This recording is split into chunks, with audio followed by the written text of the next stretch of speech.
Hello mga Vitox! Welcome back again to my TikTok channel and to my YouTube channel. So today we're going to talk about The Family of Two. Dahil we are invited to the grand premiere night kanina and gagawa namin review ko ano napanood namin. And sisimulan ko na sa akin. Wait, pakilala ko pa lang nakasama. I'm Jico Di Manangan. You can subscribe to my channel, Jico Manangan TV, and follow me on TikTok, Jico Manangan also. Ayan, sobrang na-overwhelm ako kasi gusto ko na agad mag-share ng mga thoughts ko dun sa movie kasi sobrang nagandahan ako. Bihira ako magandahan sa isang film and dito wala akong nakitang dull moments, wala akong nakitang pangit. Siguro may konting part nung pagdating lang sa aspect ng filmography or sa cinematography. May part dun na parang nakakahilo kasi paikot-ikot. Pero the rest, gusto ko yung movie and gusto kong sabihin na this is the kind of movie na dapat natin unahin sa MMFF. Dahil naging totoo sila sa title ng movie nila, which is yung Family of Two, a Mother and Son story. Kasi buong film, nagtataka lang siya ng mother and son story and walang ibang conflict or walang mabigat na problema na kailangan harapin para lang, alam mo yun, para makabuo ng pelikula. At saka, gusto ko rin dito na sa pelikula nito, ito yung parang most important na dapat natin mapanood. Lalo na, kung katulad ko na isang Mama's Ball na laging nakadikit sa mother natin or kahit hindi naman Mama's Ball, parang laging nakadikit sa parents natin kasi dito makikita mo yung lahat ng mga ginagawa sa ng conversation mo with your parents, like yung gusto ko ditong part, yung pag pinaglulutuan ako ng nanay ko, doon ako pinaka-nakarelate, yung pag-uwi ko ng bahay kasi busog na ako, busog na ako, tapos may niluto siya, yung parang magtatampo siya pero kakainin mo pa rin dahil yun nga, love mo yung mama mo, and marami pa ditong part na I know na maraming nakaka-relate. It goes to show na napaka-natural ng acting ng megastar Sharon and Alan Richards. Parang talaga silang totoong magnanay. Napakaganda ng kanilang acting. Parang hindi talaga sila nag-act. So napakaganda nilang makita sa big screen pa.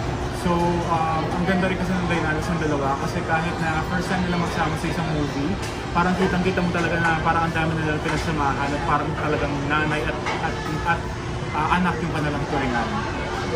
And the full movie itself, I'm just smiling and good vibes lang. Kasi nagsimula yung movie ng good vibes ng silang dalawang nag-aaway na nanay, ganyan, parang nagbibiruan, ganyan. And natapos rin yung movie na good vibes lang din. So, ang sarap niyang panoorin. Dahil, ito yung lagi kong gusto sa Cineco production. Like, last year din, yung Family Matters, yung gumawa sila ng film na kaya pala natin gumawa ng isang family movie without yung nag-aaway, like yung nakasanayan natin before mga tayong pamilya, like that. Yung, ang simple lang, yung hindi kailangan magkaroon ng conflict, katulad nga nitong gatong movie na mother and son lang talaga na yung pinapakita lang yung buhay ng mag-ina, ganun yung struggle, like ano ba yung dapat gawin ng mag-ina sa pag magkasama kayo sa buhay, kasi dalawa na lang kayo, ganun. Kaya na-appreciate ko yun sa movie, so kung ganda. At saka talagang matik na iyak-tawa kayo dito kasi may iyak kayo na kasi may matatawa kayo sa mga eksena. Kaya sure ball na may enjoy nyo ito, lalo na sa mga single moms out there na may mga anak. Talagang nakaka-relate kayo talaga dito all throughout this film.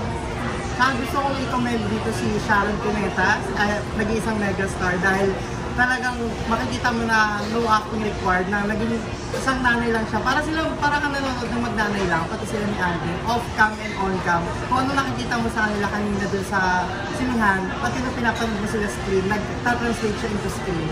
So very natural yung acting nila. At I'll make sure talaga na panoorin ko sa MMFF with my family, especially with my mother. Kasi feeling ko, pag pinanood namin dalawa namin ito ni Mama, magtatawanan na kami. Kasi we're, para sabi ko anong pinapanood ko, parang kwento namin dalawa ng mama ko to. Kasi dun sa may part ng dating, ganyan, yung tinutulungan ko yung nanay ko na mahanap ng partner niya. I'm not spoiling everything, pero yun yung part na yun, parang gano'n. Sobrang gusto ko yun. Kasi sabi ko, parang kami talaga ng mama ko to.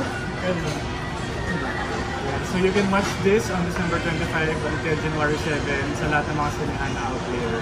So this is Family of Two, mother and son story. Isa din pala sa nagustuhan ko dito is yung mga other characters dito. Like si Miles Ocampo, nakarelate din pala ako sa kanya para sa part ng kanya. Kasi meron din siyang kwento dito. And kaya yung score ko dito is not 5 out of 5. Kasi isang part din pala na sana gusto kong medyo nakakal din is yung story niya about her mother. Kasi meron din siyang kwento. Dito kasi sa story, nag-focus kay Alvin and kay Sharon. Pero gusto ko sana kahit konting part, may kwento din sa relationship niya with her mother. Ganun. Pero overall maganda siya kasi pati mga kasama niya sa work, sila, yung sikat ng vlogger na nandito, si Pepe Herrera, yan, si Donald Ariaga, si Adriana. So, maganda yung dynamic nila at makikita mo talaga yung parang typical na pag nasa office ka na nagbibiroan din. Ano to say? Yan. So you can watch this talaga sa sinihan out there. Mapapanood din ito kung kami lang ito.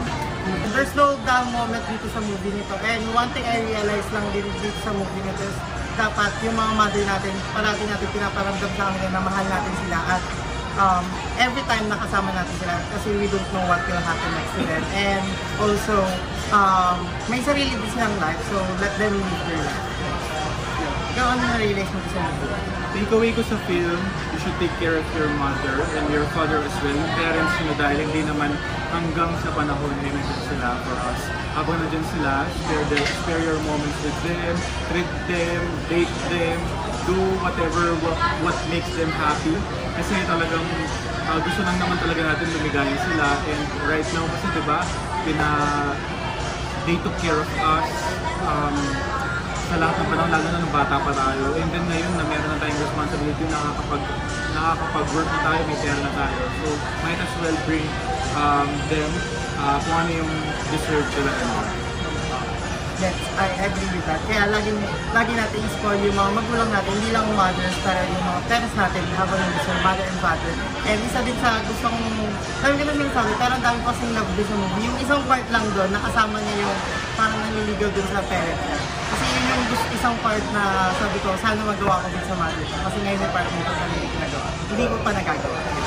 And ayun, ang dami ko na sinabi. Pero overall, sobrang ganda ng movie. Napatunayan nila this is the most important movie of the year. And also, this is a must-watch ng buong pamilya. And kailangan natin itong unahin panoorin sa MMFF this December 25. Starring Sharon Cuneta, Alden Richards, and marami pang iba. So maraming salamat ulit sa panonood mga ka-VTalk till our next VTalks, and have a great day, and click yung subscribe button sa baba sa YouTube ko if you want to make other videos, and as well as here sa TikTok for more contents.